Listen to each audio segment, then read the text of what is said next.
I stopped him like 30 minutes in and was like, wait, Jim, are you drawing this book? And he was like, yeah. And I was just like, I was blown away.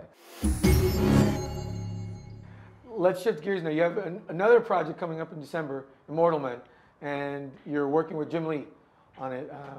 Little known yeah, artist. little known up and coming artist. Talk about that, because as obviously not just a comics writer but a comics fan, that's got to be a lot of fun to know that you're working in unison with Jim on this, and on fresh characters too. So it's a little bit of a different take than what we've seen Jim working in the last couple of years. Yeah, no, it's it's a tremendous honor. Jim called me out to get coffee in Burbank, and we started talking about, and he basically sat me down and he was laying out like, okay, we have this new initiative we're doing. We want to do brand new characters in the DC universe. We want to bring these big new concepts. And I thought he was coming to me as like my boss, as the co-publisher of DC Comics, saying like, okay, we want you to think up something like around this. But then he says like, I've been thinking a lot about this old DC character, Immortal Man, and the idea of, you know, how a human being, a regular human being, they create plans that sometimes last multiple lifetimes. Like a cathedral is built over many human lifetimes. A pyramid is built over many human lifetimes. And you have these, what would an immortal build? What would an immortal build over all of these centuries, all these millennia? And he was bringing all these big ideas to the table, and then I was just like, I stopped him like 30 minutes in and was like, wait, Jim, are you drawing this book? And he was like, yeah.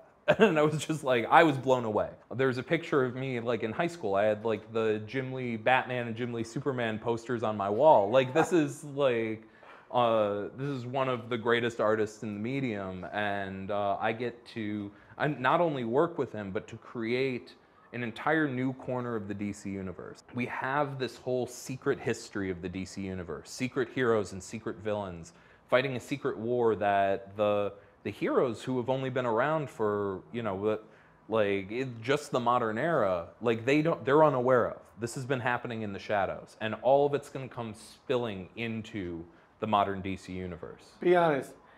Are you pretty much not sending him any notes? Hey, like, you know, hey Jim, I don't know about this panel here. You're just pretty much letting it go. Yeah, I mean, Jim Lee does not need notes. This is someone who has been a part of some of the most seminal like comic runs of all time.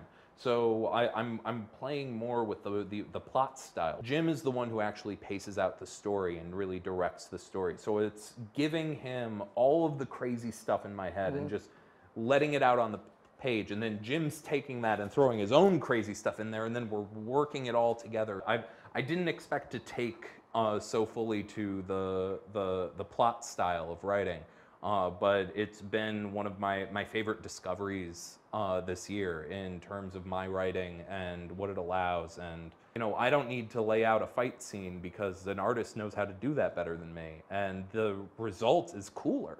Like, and all I need to do at the end is like have them say some clever stuff to each other, and then it's done, and it's great.